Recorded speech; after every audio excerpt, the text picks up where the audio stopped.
Corporate సంస్థలు సమాజ సేవలో సొంత నిధులు ఖర్చు చేస్తూ పాలు పంచుకునేందుకు ముందుకొస్తున్నాయి. కోట్ల రూపాయల టర్నోవర్ చేస్తూ లాభాలు ఆర్జించే సంస్థలు చేస్తున్న ప్రజా ప్రయోగ కార్యక్రమాలకు నెల్లూరు లాంటి నగరాల్లో కార్పొరేట్ సంస్థలు ముందుకొచ్చాయి. ఢిల్లీ స్థాయిలో ఉత్తమ సర్వీసు అవార్డులకు ఎంపికవుతున్నాయి. కార్పొరేట్ రంగంలో సామాజిక బాధ్యతను నిర్వహించినందుకు నెల్లూరుకు చెందిన పారిశ్రామికవేత్త పత్తి సీతారాంబాబుకు మాజీ ప్రధాని లాల్ బహదూర్ శాస్త్రి ఫౌండేషన్లో ఢిల్లీలో ఇండియన్ అచీవర్స్ ఫోరం అవార్డు అందజేశారు.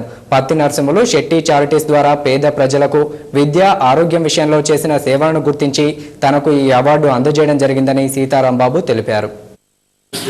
ఫౌండేషన్ వాళ్ళు 35th యాన్యువల్ అవార్డ్ ఫంక్షన్లో నాకు ఇచ్చారు.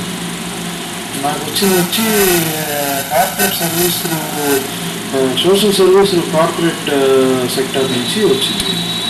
ఏంటంటే కార్పొరేట్స్ కూడా సోషల్ సర్వీస్లో పాల్గొనేదానికి మిగతా వాళ్ళని కూడా ఎంకరేజ్ చేసేదానికోసం ఈ కేటగిరీ అనేది స్టార్ట్ చేశారు. ఈ కేటగిరీ స్టార్ట్ చేసిన తర్వాత వచ్చిన ఫస్ట్ అవార్డు నాకు పత్తి నరసింహులు చుట్టూ చారిటీస్ అని మా తాతగారు తర్వాత స్థాపించాము.